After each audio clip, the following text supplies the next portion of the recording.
Hello, and welcome to On the Marie Curie Couch, the podcast that aims to break down taboos and start open, honest conversations about death and dying.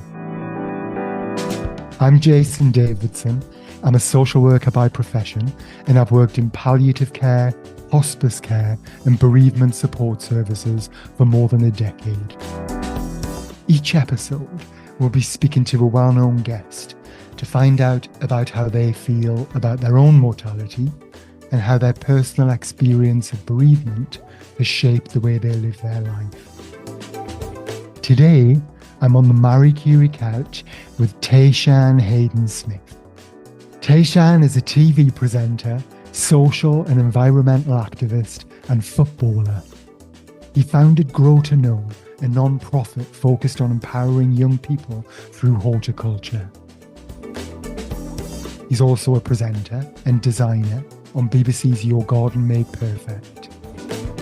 He started the Grenfell Garden of Peace by transforming the green spaces surrounding Grenfell Tower. Tayshan's first book, Small Space Revolution, Planting Seeds of Change in Your Community, is out in April. Tayshan was born and raised in West London, still lives in London, and has 2 children.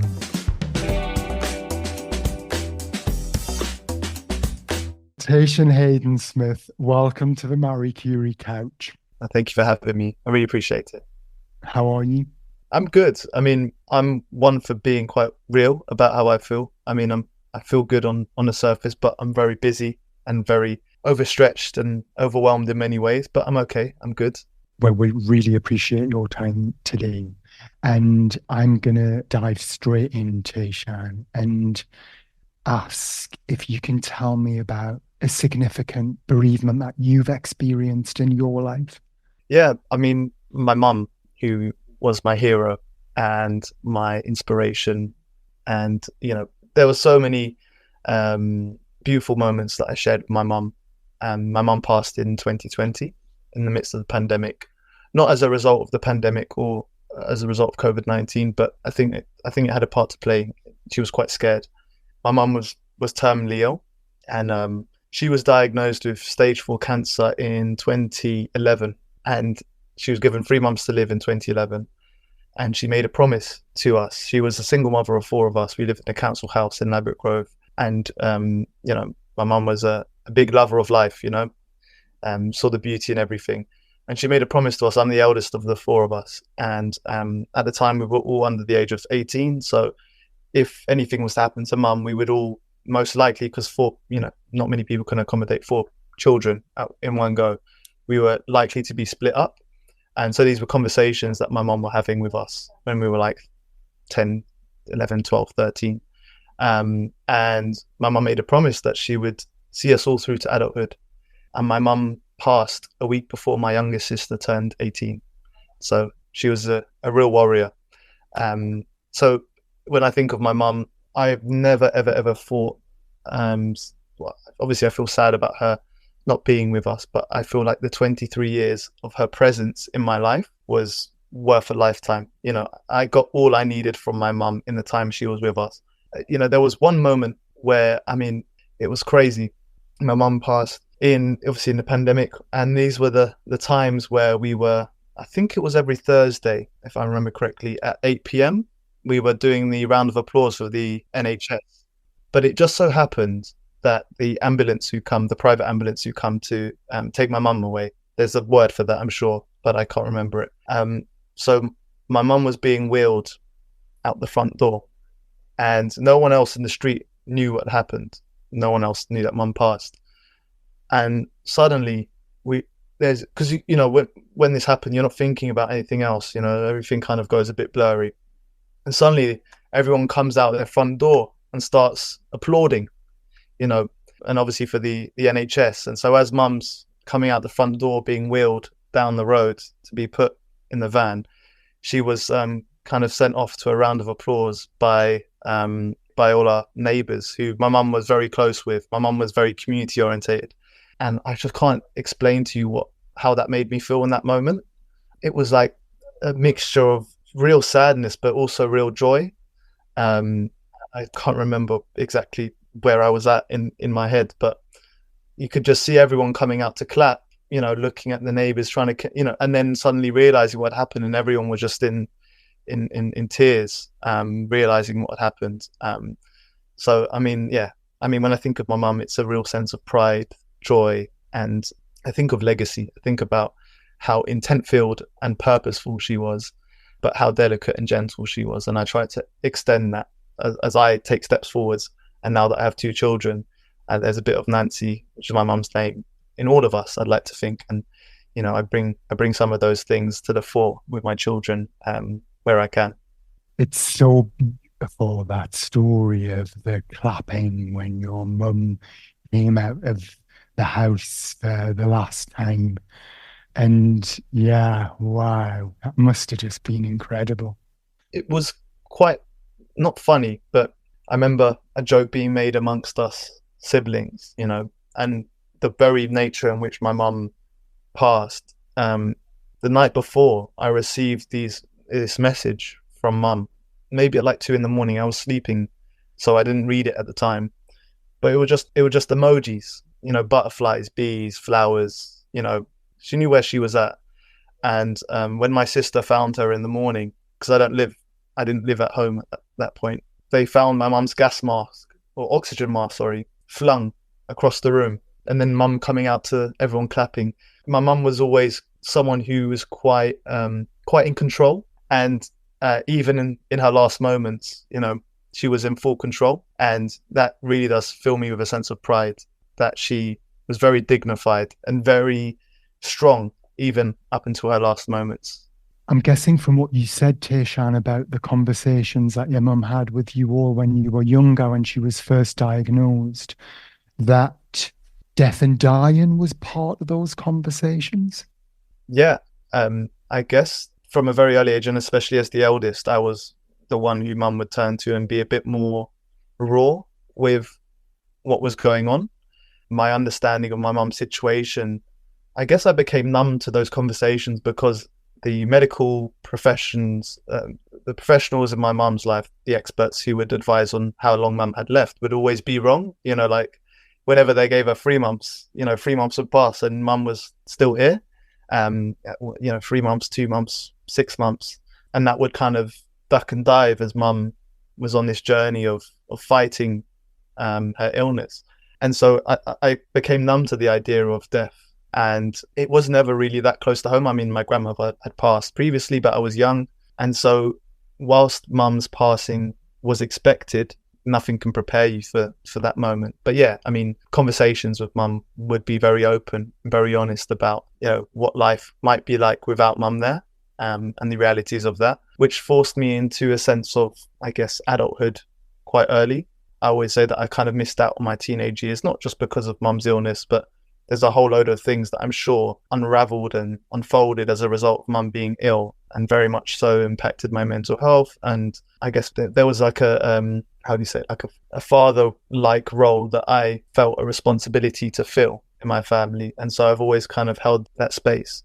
Yeah, so having these conversations very early on, I think have guided me to having a bit better understanding of the universe. And that's how my mum posed it, is that, this idea that we're all part of an ecosystem, we're all part of the universe, and these things give and take, there's ripples and there's like energies, and all of these things complement and compete with each other, and they all work themselves out in the end. And so life and death go hand in hand. And, I'm quite accepting and embracing in that sense, because I don't think there's a formula to life. And I guess I'm just ready for whatever comes.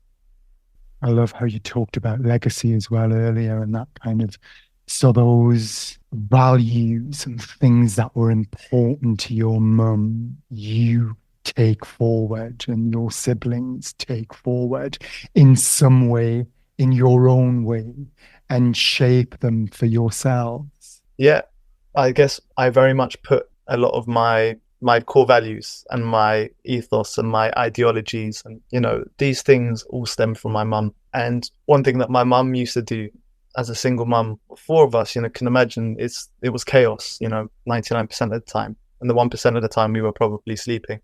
But my mum would use nature And I call it a distraction. I think that's probably undermining how my mum saw it. My mum would use nature to captivate our minds at moments of chaos, like just to settle things down. So whether it was, the sunset as we sat at the dining table and had dinner, and maybe things were getting rowdy at the dining table, my mum would just pause the room. She'd say, guys, hey, like, can you see all the colors in the sky?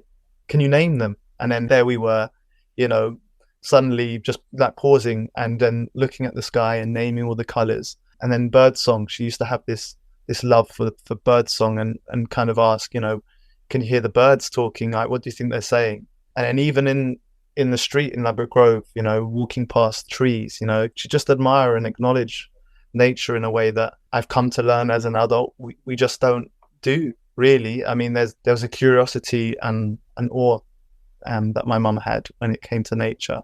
And now I do the same things with my kids. When I'm walking past a tree, I guess I point out the beauty of it. Sunset, I do something on social media called Nancy's Sunsets. So whenever I see a sunset that reminds me of mum, I'll capture it and I'll post it and I'll call it Nancy's Sunset. So I think these are things that I definitely do extend forwards. And I'd argue that my love of nature stems from my mum. And so at time of need, when the Grenfell Tower fire happened, it was nature that came to my rescue. And I see that as an extension of my mum.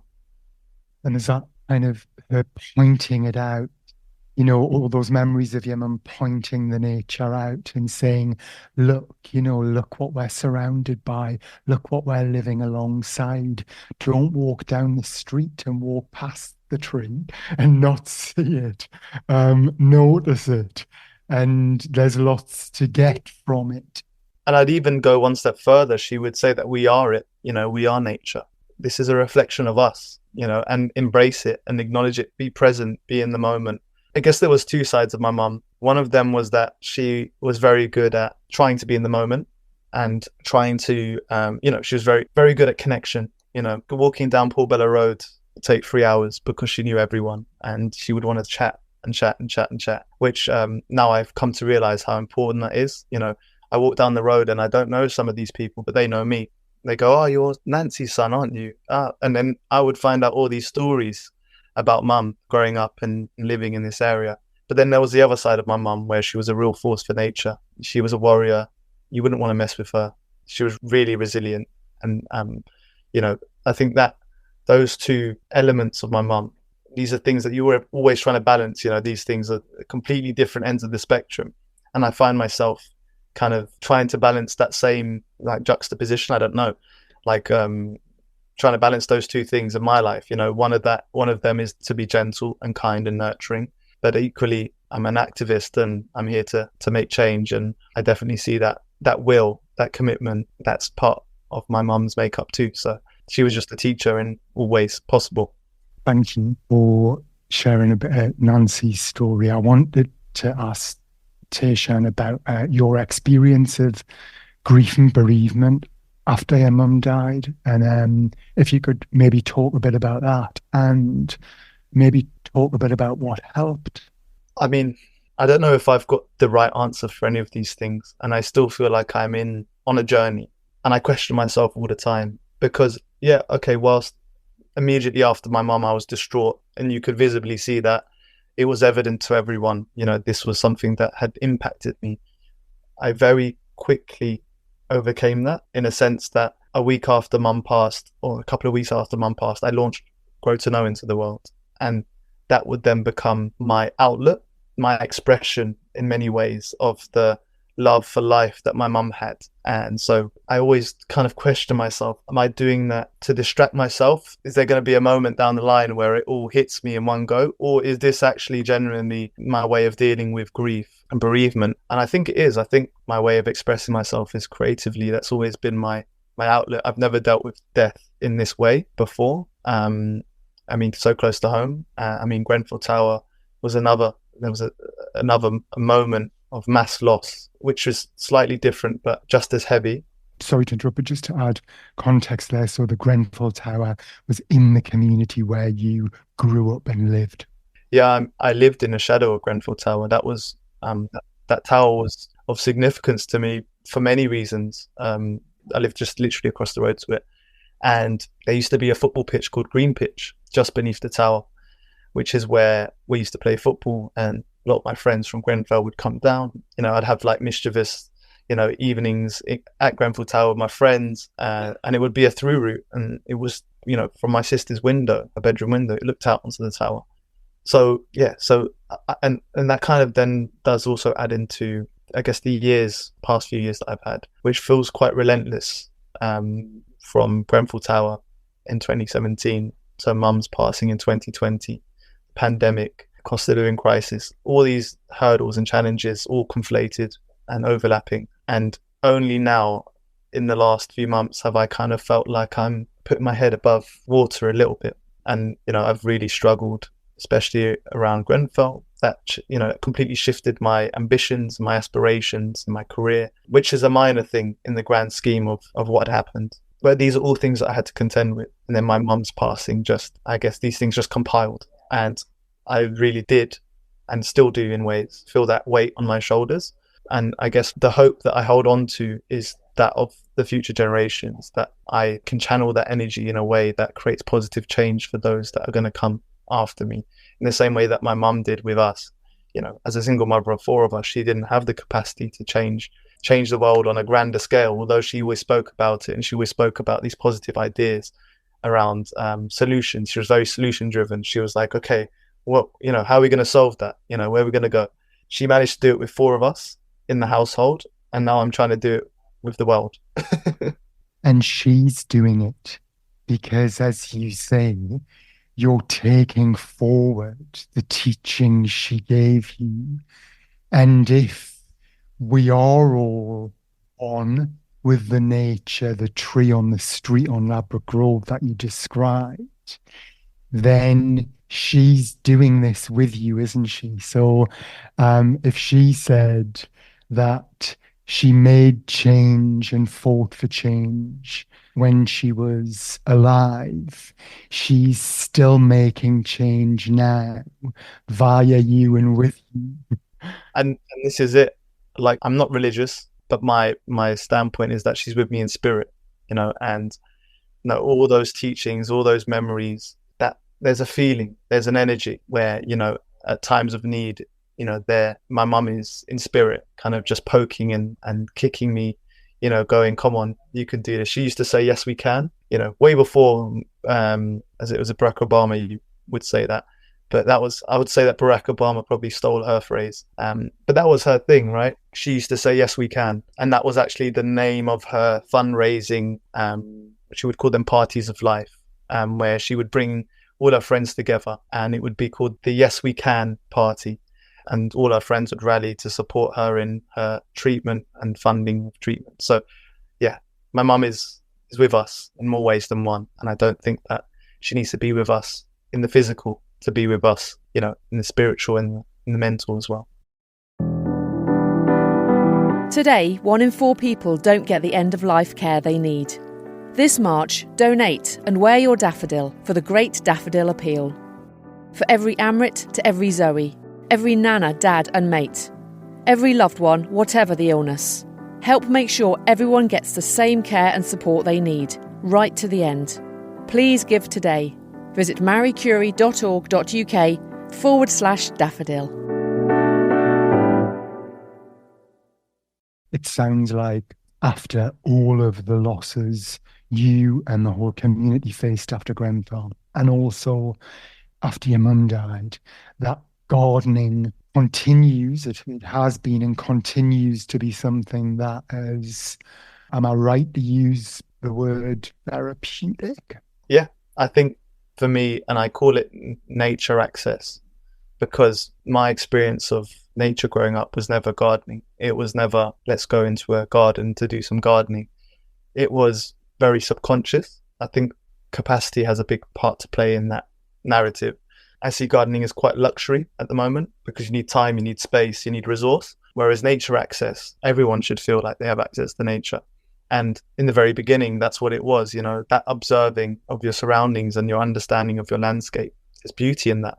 You may not have a garden, you may not even have a balcony, but the ability to observe beauty on your way to school, or observe beauty on your way to work, observe beauty on your way to your mate's house. That's for me therapy in itself. That's a therapy session. When you walk through a park, again, that's not your garden, but it's our garden. And I think we need to start seeing space as opportunities to heal. And so, yeah, I'd say that nature is therapeutic, and wildlife is therapeutic, gardening is therapeutic, and has been my go-to. I kind of give football and gardening the same credit in that sense.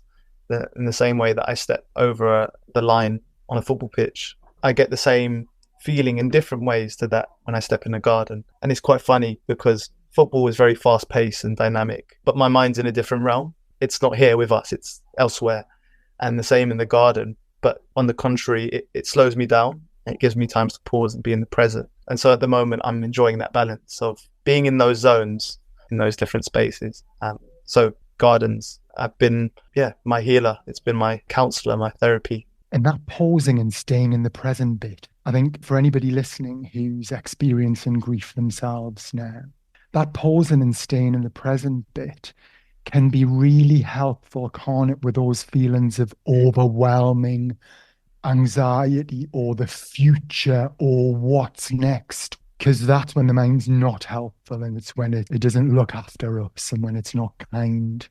So that pausing and trying to stay in the present and actually using nature for that. Yeah, great top tip.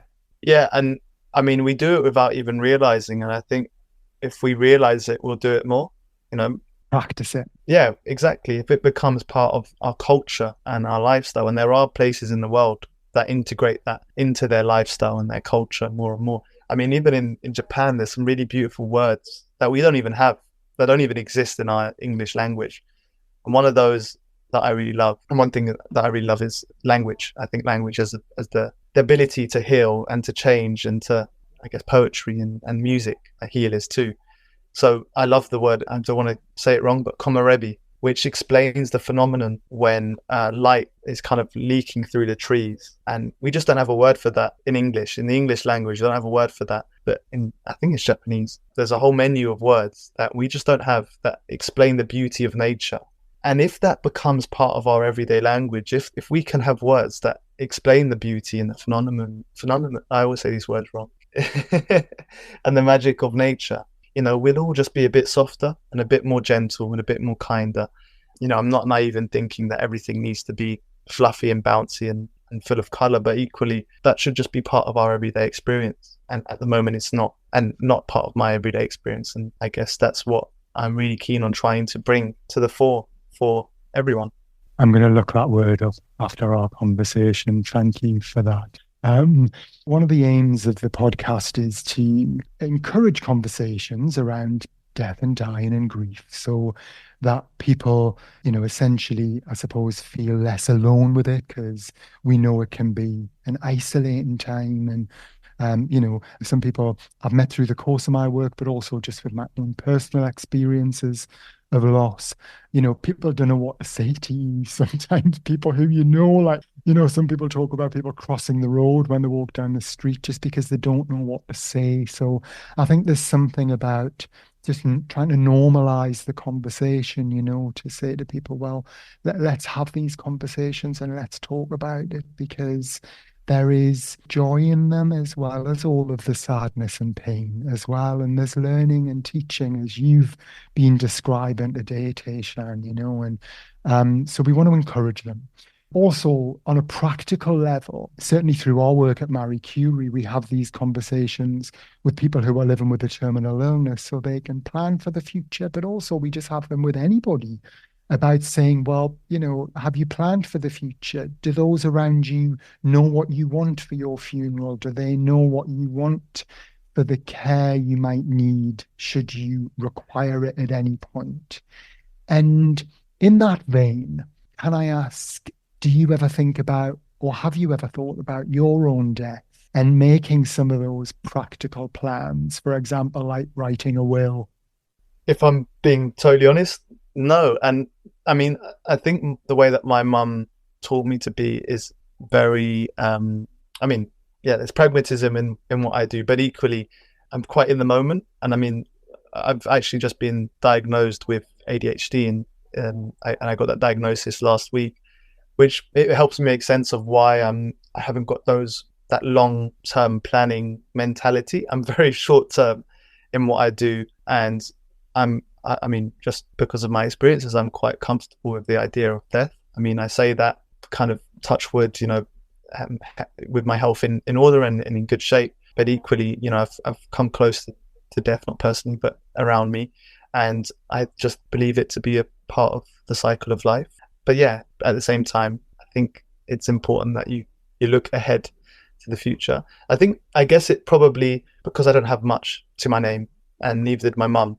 And when you think about it from a very practical standpoint, maybe if I did have assets, then this would be something I'd be thinking about more and more. But that's just not my situation. It's not my circumstance. Maybe one day it will be, who knows? But I've not really thought about death in that way. But I am really comfortable with having conversations around death and my experience of death.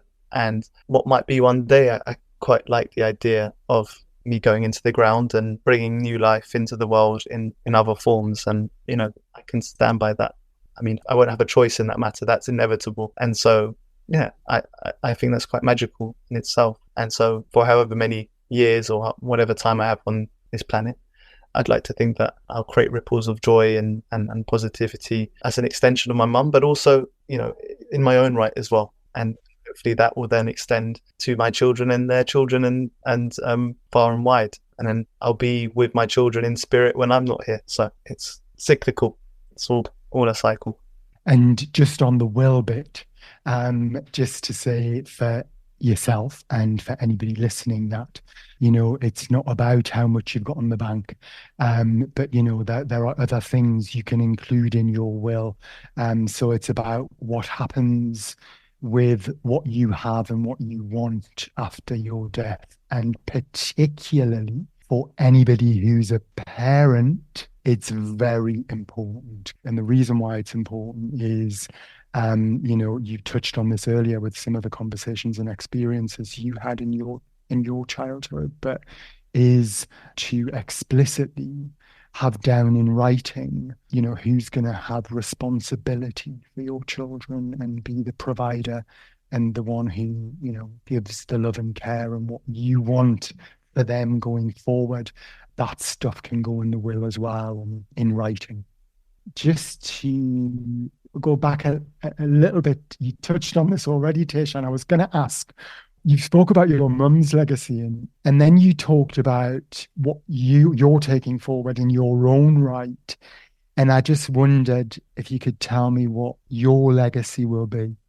I am of the thinking that I can't be the judge of that, really. I mean, I have an idea of how I'd like to impact people and impact the world. I see the world in a very artistic way, and that allows me to see the beauty in many different things and many different people. And, I think that's the ethos that my mum handed down to me. But I'm learning as I go. There's no telling what will happen tomorrow. And, my legacy is very much in the hands of the universe. And I can only control what I'm doing right here, right now. So I definitely do see my work with Grow to Know as really important, really impactful and crucial in solving problems of the future. And again, we are local, we are North Kensington, not for profit, we're embedded in community, but also we're thinking global. So as ambitious as that sounds, we also like to think that we can create messaging that will impact the world in a better way, even if it is on step by step, little by little. We really do believe that we have the ability to change things. So yeah, I mean, I don't like to pin down what my legacy would be because I don't know, but equally I'm going to put everything into it. I'm going to try my best to be my best. And again, I don't know what my best looks like. So every day as it comes, and I think joy is just at the heart of everything I try to do, without overlooking sad moments as well, because that's also important. I think it's just being in tune with yourself and in tune with the universe. I think those two things are really important. Thank you. Just before we finish, can I ask one last question? And that is how it's been for you today, being on the Marie Curie Couch and having these conversations. I feel like this conversation has been super uplifting because I really enjoy speaking about my mum. I really enjoy kind of putting myself in those moments and also sharing that joy with other people. I feel like, and I have awareness that, death is not always something that comes easily to people. In confronting it, in understanding it, and embracing it, I feel like I'm at a point where I'm all embracing and acknowledging, and that's just where I am. I'm really comfortable with that, with the idea of death, but equally I'm sensitive to the fact that some people might not be. But that's just how my mum saw it too, and maybe she was putting on a brave face for me. Maybe internally she was scared, I'm sure she was, but I think the way in which she left this world, again, it just fills me with pride. That's all I feel for my mum, is like pride. She confronted death in the most beautiful way, and even though she's no longer with us, that has been passed on, maybe by accident, who knows, but that's just my feeling, and having a conversation about it, I think it's helped take some weight off my shoulders for sure, because this is not a conversation that you naturally have with people. I think it's something that you kind of have to delve deep and know someone quite well to get to this level of understanding and conversation, but actually going straight in at the deep end it's been quite nice. Tayshan Hayden-Smith, thank you so much for joining me on the Marie Curie Couch today. Thank you for sharing some of your mum Nancy's story and for being so open and being so honest. It's been a joy. No, thank you. I really appreciate you having me, and it's been a pleasure. So that's all for this episode of On the Marie Curie Couch. We hope it's got you thinking about matters of life and death, and perhaps starting those conversations with your own friends and family. Marie Curie's here to help, from planning ahead to coping with bereavement. You can talk through any concerns you have around the end of life with our support line team, which also includes specially trained nurses. Call us on 0800 090 2309 or search Marie Curie online. This podcast is produced and edited by Marie Curie with support from Ultimate Content. The music featured is Time Lapse by Pan Oceanic. If you've enjoyed this podcast, please do like and subscribe. Thanks for listening, and until next time, goodbye.